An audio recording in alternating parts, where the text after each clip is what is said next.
weather this morning. Speaking of the weather, it's a big cold front coming in. Florida citrus has had a lot of issues over the years. They're struggling. Does the governor's office or does your department have anything in place to help these farmers after this deep freeze this week? Because they're going to lose crops. So we've done a lot of support for citrus. They've had the canker problems. We've had money in our budget. We'll continue to do that. And the freeze that we're going to see, for people that are kind of new to South Florida, maybe they've come from places where it's a little colder. A lot of us Florida natives, once it gets below 50, we really it really upsets the apple cart a little bit. So you're going to potentially see, and not in South Florida, but in parts of the state, it may even get in the low 30s this weekend. So people should just kind of buckle down. First Lady and I are already planning on, okay, what are we going to be doing this weekend with the kids? It makes it more difficult. But yeah, no, citrus is an important industry in Florida. We've been supportive, and we'll continue to do that.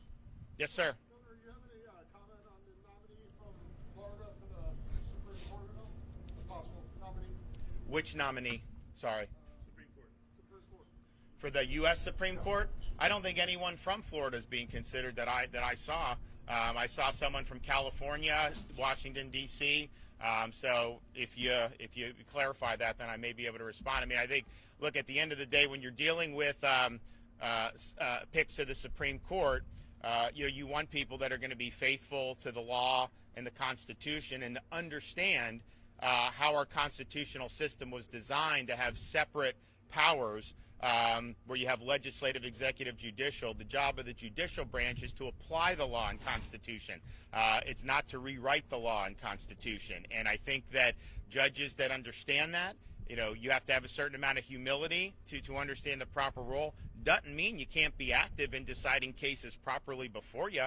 And if you have to come down on the constitutional side, you have to do it and do it forcefully.